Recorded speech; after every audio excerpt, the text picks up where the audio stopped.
1 kilo प्याज और आधी किलो गोभी दे दीजिए। ये लीजिए बहन जी, 80 रुपए हुए। क्या 80 रुपए? 2 सब्जियों के 80 रुपए भला कैसे हुए? अब सरकार ने 2 सब्जियों के दाम इतने बढ़ा दिए हैं तो हम बेचारे क्या करेंगे। पांचों बहुएं जिस भी ठेले वाले के पास जाती तो वहां उन्हें उतनी ही महंगी सब्जियां मिलती, जिसके चलते बिना सब्जी लिए ही वो सब घर लौट रही होती हैं। अगर सब्जियों के दाम यूं ही बढ़ते रहे तो हम लोग खाएंगे क्या? हर रोज दाल चावल खाकर तो गुजारा नहीं हो सकता ना हमारा। मैं सोच रही थी कि क्यों ना हम अपने आंगन में सब्जियों की खेती करें। दीपा, सब्जियों की खेती का काम इतना भी आसान नहीं होता है, पता है ना उसमें कितना वक्त लगता है। और ये तो मैंने कब कहा कि हम सारी सब्जियों की खेती करेंगे, छोटी मोटी सब्जियों की करेंगे जिसकी खेती आसानी से हो जाती है, जैसे मिर्ची, धनिया, बैंगन, भिंडी, आलू। इससे हमारी बचत भी होगी और बाहर सब्जी मंडी से हमें बहुत कम ही सब्जी लेनी पड़ेगी। दीपा का ये आइडिया बाकी की चारों बहुओं को काफी पसंद आता है, जिसके बाद अब वो पैसे मिलाकर थोड़े बहुत सब्जियों के बीज लेकर आती हैं और उन्हें अपने आंगन में अच्छे से बो देती हैं। और कुछ हफ्तों में अब उनके आंगन में ही तरह तरह की सब्जियां उगने लगती हैं। अरे वाह, हमारे इस जुगाड़ ने हमारे कितने पैसे बचा लिए। अब हमें अपनी रसोई के लिए बाहर से ज्यादा सब्जियां लेने की कोई जरूरत नहीं होगी। पांचों बहुएं अक्सर ही ऐसे छोटे मोटे जुगाड़ करके अपनी काफी पैसों को बचाया करती थी। ऐसे ही एक दिन, अरे ये मिट्टी का चूल्हा कैसे टूट गया? अभी कुछ दिन पहले ही तो बनाया था। अगर अब मिट्टी का चूल्हा बनाऊंगी तो उसे सूखने में कम से कम 1 दिन का समय लगेगा, और बिना चूल्हे के मैं खाना कैसे बनाऊं?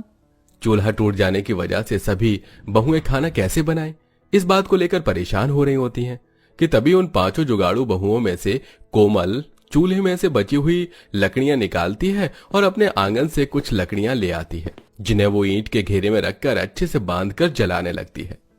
अरे वाह, क्या बात है कोमल, मिट्टी का चूल्हा टूट गया और तुमने लकड़ी का चूल्हा बना दिया। इस पर तो अब हम आराम से खाना बना लेंगे। देखा मेरा कमाल, अब हमारे पास 2-2 चूल्हे होंगे, एक लकड़ी का और एक ये मिट्टी का। अरे पांचों जुगाड़ू बहुएं आराम से उस लकड़ी के चूल्हे पर खाना बनाती हैं। अक्सर जुगाड़ करने के साथ साथ एक दूसरे के काम में भी काफी मदद किया करती थी।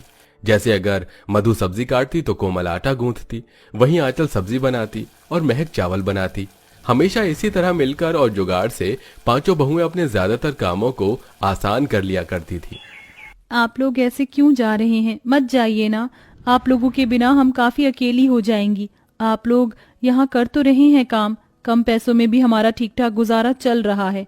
हम किसी भी दिन भूखे नहीं सोते हैं, वो क्या कम है? अरे आंचल, तुम लोगों को ऐसे छोड़कर शहर जाते हुए भी हमें अच्छा नहीं लग रहा है, लेकिन हम पांचों भाई शहर घूमने फिरने के लिए तो नहीं जा रहे ना, बल्कि इसलिए जा रहे हैं कि वहां पर हम अच्छी नौकरी ढूंढ सकें।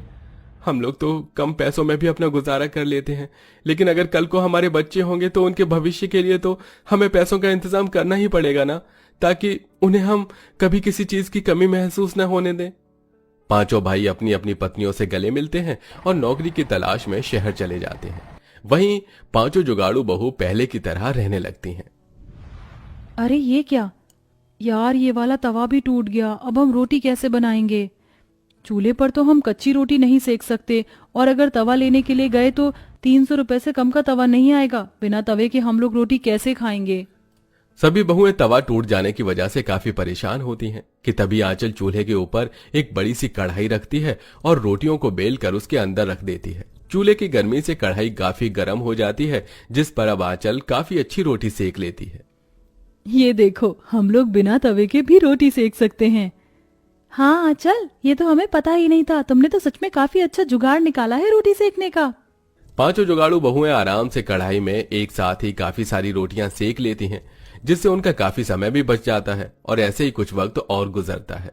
मधु हर रोज की तरह चूल्हे पर सब्जी बना रही होती है, लेकिन इस बार गलती से मधु से सब्जी में कुछ ज्यादा ही लाल मिर्च गिर जाती है और वो सब्जी काफी बन जाती है।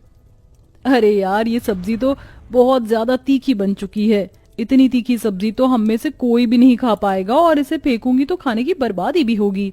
मधु, तुम्हें इसे फेंकने की कोई जरूरत नहीं है, मेरे पास एक तरकीब है। महक पास वाले दुकान पर जाती है और 10 रुपए का दही खरीद कर ले आती है और सारे दही को मधु की बनाई हुई सब्जी में डाल देती है। अरे महक, ये क्या किया तुमने? दही सब्जी में क्यों डाल दी? इससे तो अब सब्जी खराब हो जाएगी।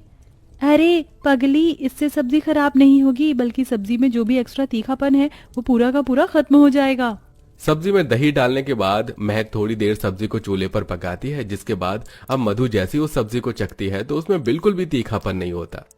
अरे वाह महक, मुझे तो लगा था कि आज तो मुझे सबसे डांट पड़ेगी काफी, लेकिन तुमने तो मुझे डांट से बचा लिया और सब्जी की बर्बादी भी नहीं होने दी। ऐसे ही समय गुजरता रहता है और पांचों बहुएं यूं ही छोटे मोटे रसोई के जुगाड़ करने लगती हैं। ऐसे ही एक दिन, अरे यार, इन 2 प्लेट में अब मुझसे नहीं होता कि मैं तुम चारों के साथ खाना खा सकूं।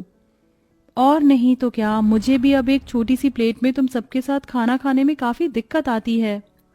पैसों की कमी के चलते पांचों बहुएं खाना खाने के लिए बाहर से प्लेट भी नहीं ला पा रही थी। घर में रखी 2 छोटी छोटी प्लेटों में ही अक्सर उन पांचों को एक साथ खाना खाना पड़ता था, जिससे उन्हें खाना खाने में काफी दिक्कत होती थी। ऐसे ही एक दिन मधु छोटी प्लेट में एक साथ खाना खाने की वजह से परेशान हो जाती है और उठकर आंगन में आकर बैठ जाती है। तभी आंगन में लगे एक बड़े से केले के पेड़ पर मधु की नजर जाती है। उस केले के पेड़ पर लगे बड़े बड़े केले के पत्तों को देखकर मधु को काफी अच्छा आइडिया आता है। अरे वाह, ये चीज मैंने पहले क्यों नहीं सोची। मधु लकड़ी की सीढ़ी की मदद से केले के पेड़ पर चढ़ती है और वहां से कुछ केले के पत्ते तोड़ लेती है, जिन्हें वो लाकर अच्छे से पानी में धोती है। और अब पांचों बहुएं अलग अलग केले के पत्तों पर खाना खाती हैं। अरे वाह मधु, तुम्हारे इस जुगाड़ ने तो हमारे खाना खाने की सारी परेशानी को खत्म कर दिया। अब हम लोग आराम से खाना खा सकते हैं और बाद में इस केले के पत्ते को हम जमीन में गाड़ भी देंगे, जिससे ये केले के पत्ते हमारे खाद बनाने के काम आ सकते हैं। समय बीतने के साथ साथ अब पांचों बहुओं के जुगाड़ भी दिन पर दिन बढ़ने लगते हैं। इस बारिश को भी अभी होना था। 1 हफ्ते से कोशिश कर रहे हैं कि गेहूं को पिसवा लाएं, लेकिन जब भी बाहर जाओ तब ये बारिश शुरू हो जाती है। हमारे पास भी आटा पीसने की मशीन या चक्की होती तो हम लोग बिना किसी परेशानी के घर में ही आटा पीस लेते। अगर हम चाहें तो हम लोग हाथ वाली चक्की घर में बना सकते हैं। चक्की तो ज्यादातर सीमेंट या पत्थरों की होती है। हम लोग सीमेंट की मदद से आराम से चक्की को बना सकते हैं।